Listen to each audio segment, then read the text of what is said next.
नमस्कार दोस्तों।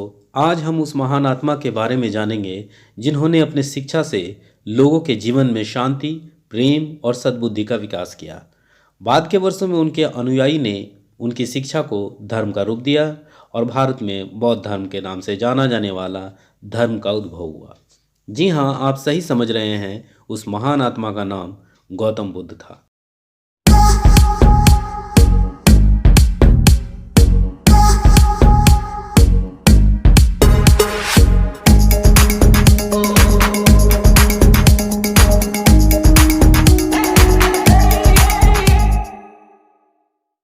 गौतम बुद्ध का जन्म कपिलवस्तु के निकट लुम्बिनी में एक शाक्य वंश के राजा शुद्धोधन के घर में हुआ था।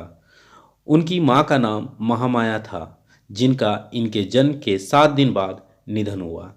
उनका पालन महारानी की छोटी सगी बहन प्रजापति गौतमी ने किया।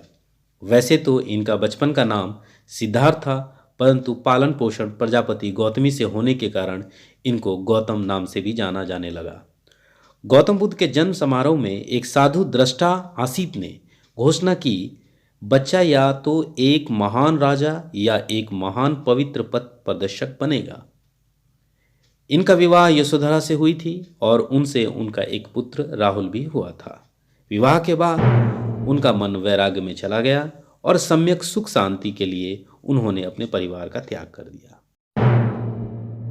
गौतम बुद्ध के प्रथम गुरु का नाम अलार कलाम था, जिनसे उन्होंने संन्यास काल में शिक्षा प्राप्त की। 35 वर्ष की आयु में वैशाखी पूर्णिमा के दिन सिद्धार्थ पीपल वृक्ष के नीचे ध्यानस्थ थे।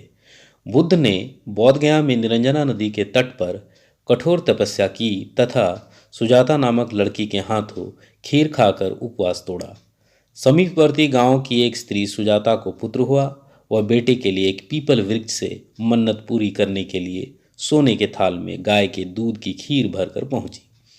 सिद्धार्थ वहां बैठा ध्यान कर रहा था। उसे लगा कि वृक्ष देवता ही मानो पूजा लेने के लिए शरीर धर कर बैठे हैं। सुजाता ने बड़े आदर से सिद्धार्थ को खीर भेंट की और कहा, जैसे मेरी मनोकामना पूरी हुई उसी तरह आपकी भी हो। उसी रात को ध्यान लगाने पर सिद्धार्थ की साधना सफल हुई। उसे सच्चा बोध हुआ, तभी से सिद्धार्थ बुद्ध कहलाए। जिस पीपल वृक्ष के नीचे सिद्धार्थ को बोध मिला वह बोधि वृक्ष कहलाया और गया का समीपवर्ती स्थान बोध गया कहलाया। गौतम बुद्ध 80 वर्ष की उम्र तक अपने धर्म का संस्कृत के बजाय उस समय की सीधी सरल लोक भाषा पाली में प्रचार करते रहे। उनके सीधे सरल धर्म की लोकप्रियता तेजी से बढ़ने लगी। 4 सप्ताह तक बोधि वृक्ष के नीचे रहकर धर्म के स्वरूप का चिंतन करने के बाद बुद्ध धर्म का उपदेश करने निकल पड़े।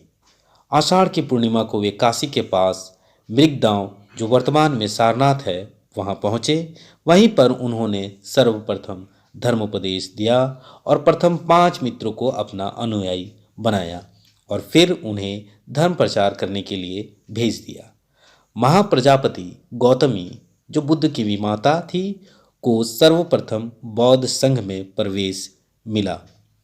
आनंद, जो बुद्ध का प्रिय शिष्य था, बुद्ध आनंद को ही संबोधित करके अपने ज़्यादातर उपदेश दिया करते थे।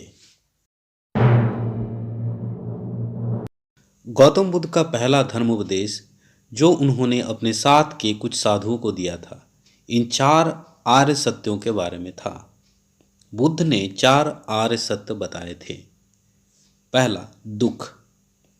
इस दुनिया में दुख है जन्म में, बूढ़े होने में, बीमारी में, मौत में, प्रियतम से दूर होने में, नापसंद चीज़ों के साथ में, चाहत को ना पाने में, सब में दुख है। दूसरा, दुख का कारण।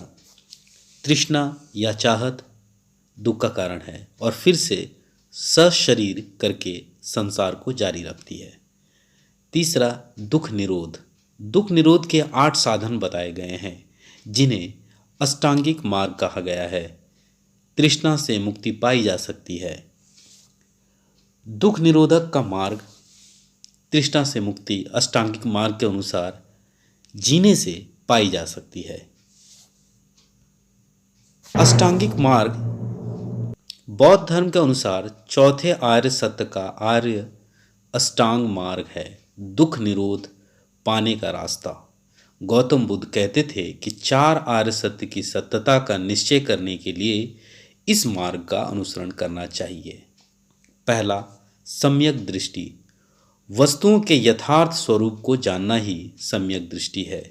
दूसरा, सम्यक संकल्प।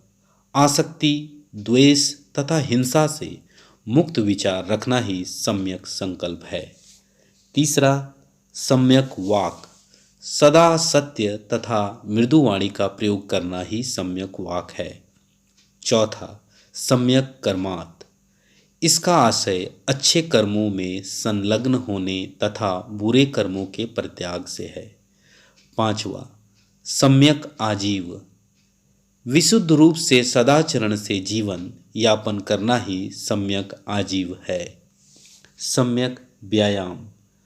अकुशल धर्मों का त्याग तथा कुशल धर्मों का अनुसरण ही सम्यक व्यायाम है।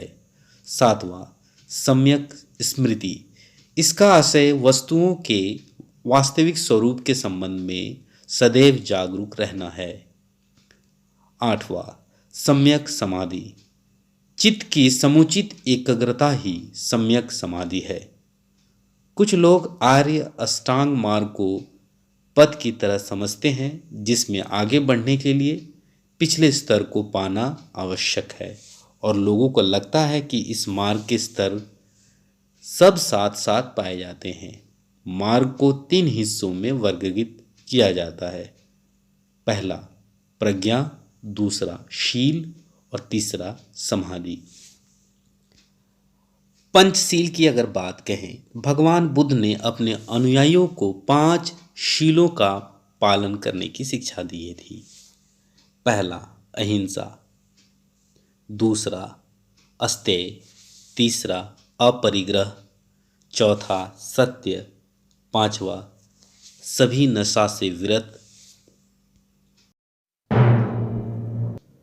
बौद्ध धर्म के विभिन्न स्कूल जो महायान, हीनयान, थेरवाद, वज्रयान और जैन के नाम से प्रचलित है।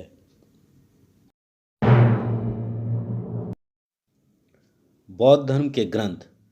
बौद्ध धर्म के ग्रंथ में 3 पिटक प्रमुख है: विनय पिटक, अभिधम्म पिटक, सूत पिटक।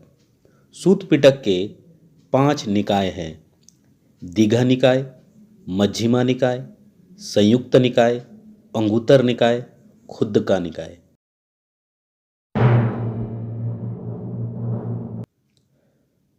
अस्सी वर्ष के उम्र में गौतम बुद्ध की मृत्यु कुशीनगर, जो उत्तर प्रदेश में है, देवरिया जिला में, वहाँ हो गई। उनकी मृत्यु के बाद बौद्ध संघ करवाए गए जो इस प्रकार से हैं। कंक्लूजन। यूँ तो बौद्ध धर्म भारत से विलुप्त हो गई, जिसका वजह ब्राह्मण राजा पुष्यमित्र शुंग, हुन राजा मिहिरकुल एवं तुर्क आक्रमण था। इन्होंने हजारों बौद्ध मठों को तोड़ा और ध्वंस कर दिया। फिर भी बौद्ध धर्म सेंट्रल एशिया, ईस्ट एशिया एवं साउथ ईस्ट एशिया में अपना वर्चस्व कायम रखा। बौद्ध धर्म एवं जैन धर्म वैसे एक साथ भारत में उदय हुआ। जहाँ जैन धर्म भारत में सीमित रहा, वहाँ बौद्ध धर्म विश्व में फैल गया। बौद्ध धर्म भारत में विलुप्त होने के बावजूद भी भारतीय संस्कृति और कला में अपना अमिट छाप छोड़ गया।